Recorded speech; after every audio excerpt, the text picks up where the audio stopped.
My name is Capri. I'm 34 years old. And the day my aunt called me poor, she had no idea that her son's business was actually mine. I was sitting at a family dinner. Mom had invited everyone. Relatives came.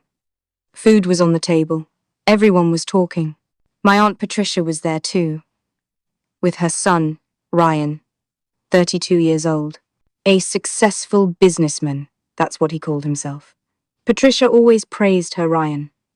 My son is so successful. He has his own business, office, employees. Your sons should learn from him. Today was the same.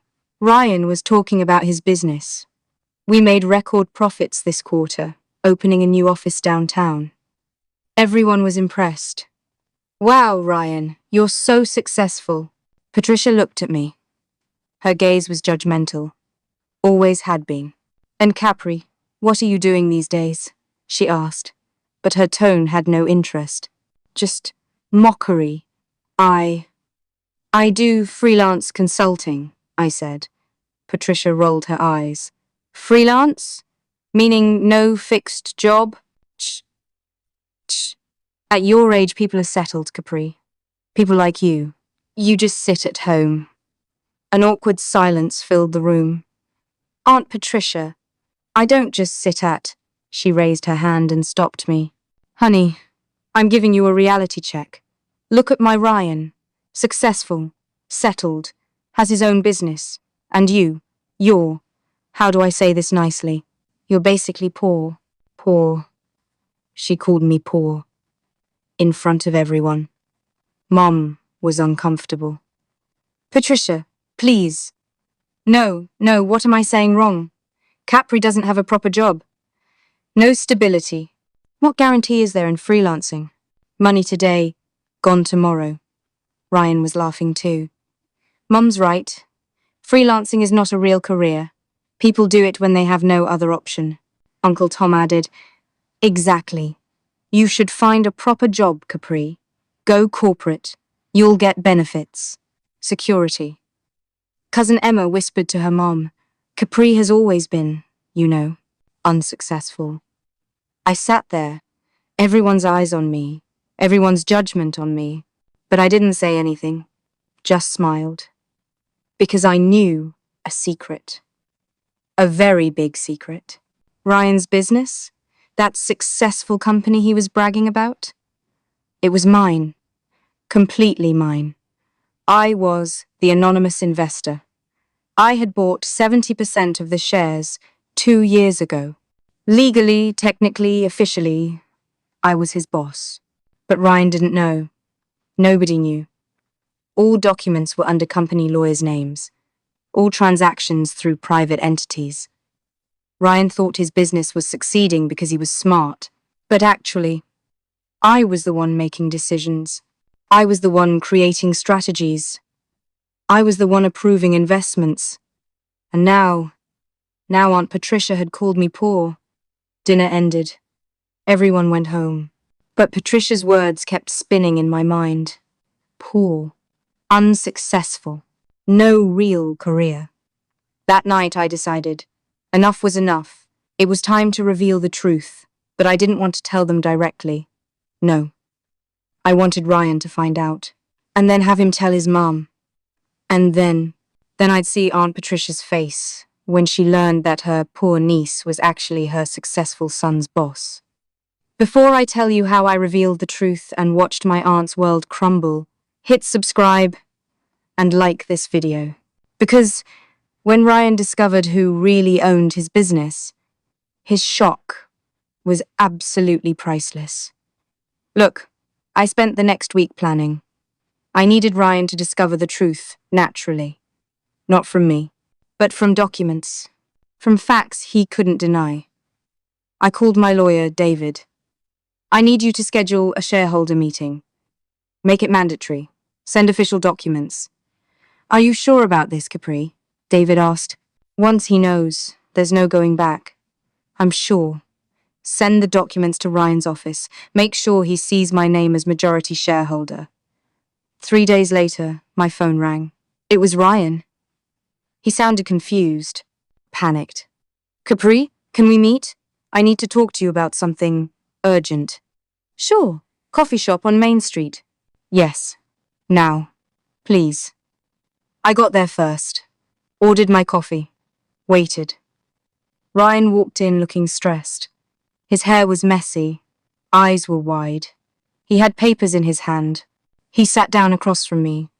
Put the papers on the table. His hands were shaking. Capri.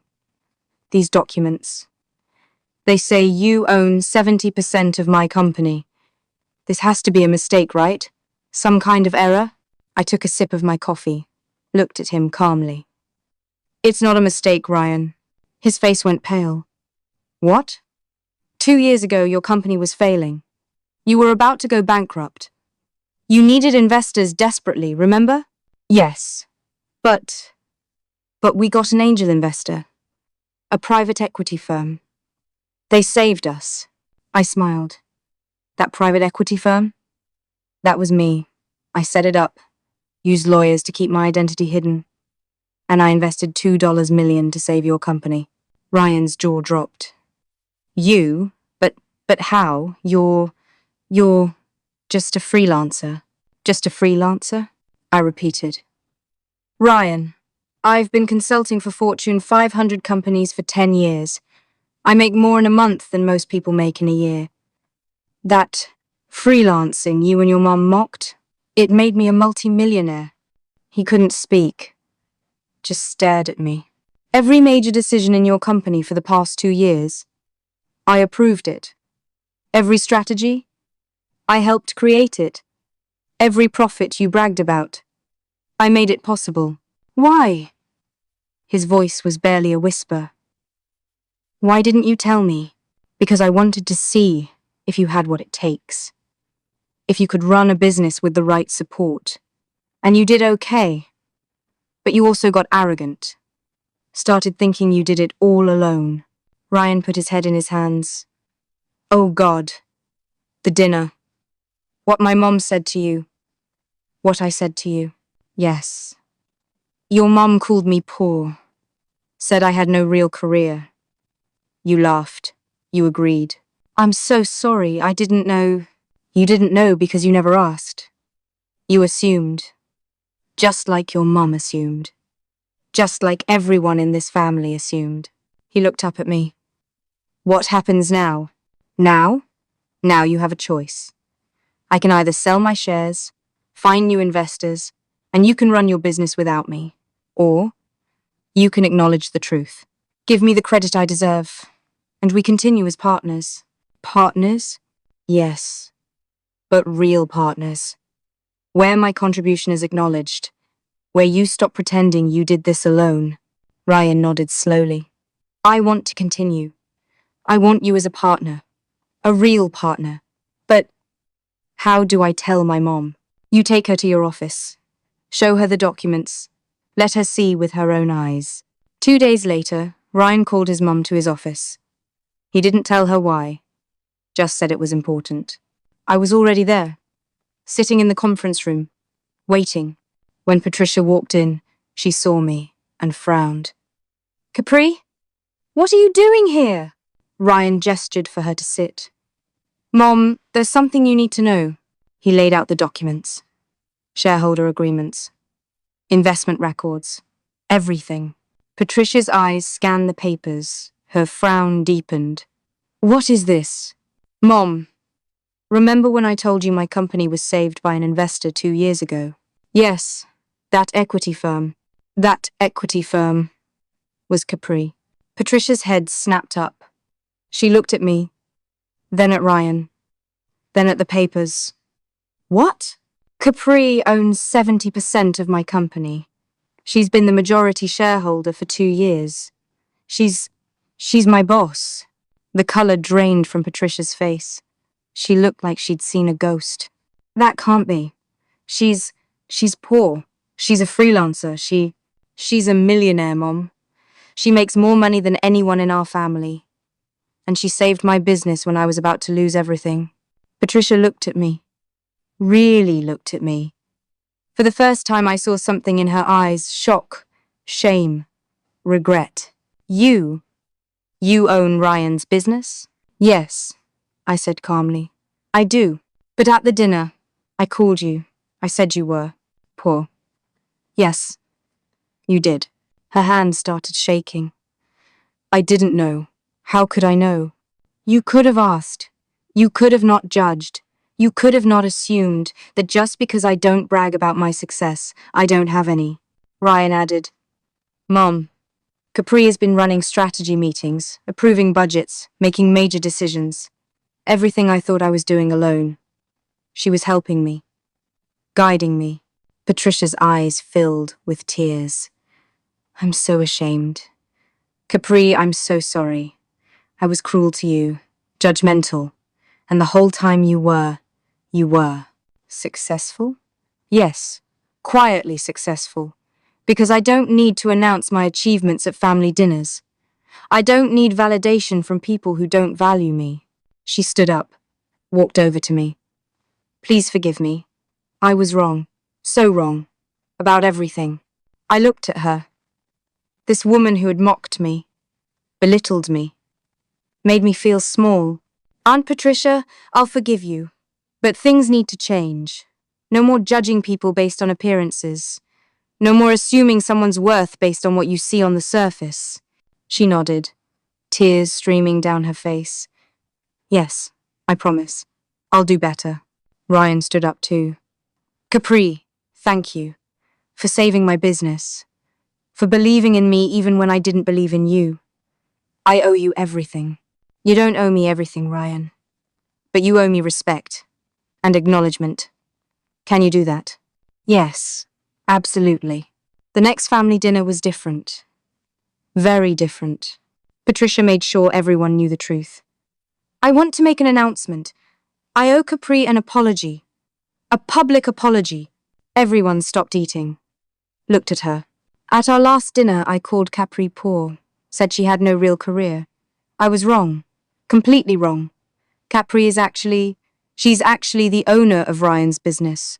70% shareholder. She's been running it behind the scenes for 2 years. Gasps filled the room. Uncle Tom's fork dropped. Cousin Emma's mouth fell open. Mom looked proud.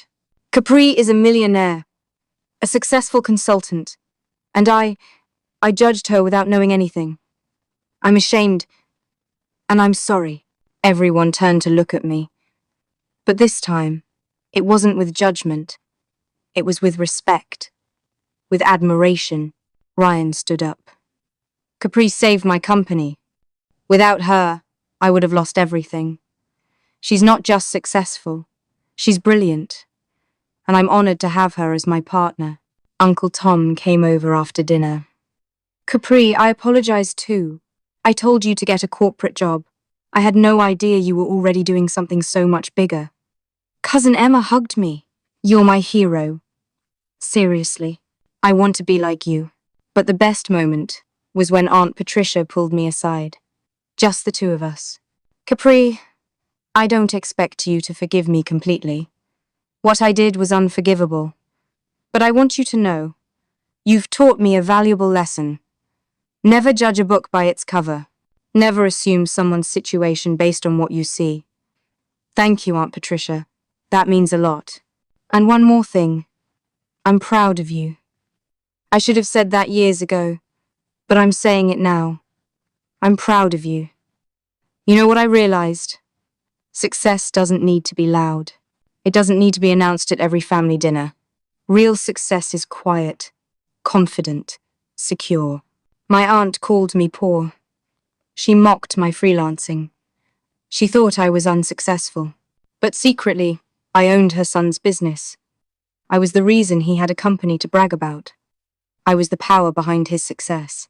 And when the truth came out, the shame on her face was something I'll never forget. Not because I wanted revenge, but because sometimes people need to learn that their judgments are wrong, their assumptions are false, and their cruelty has consequences. I didn't change. I was always successful. They just finally saw it.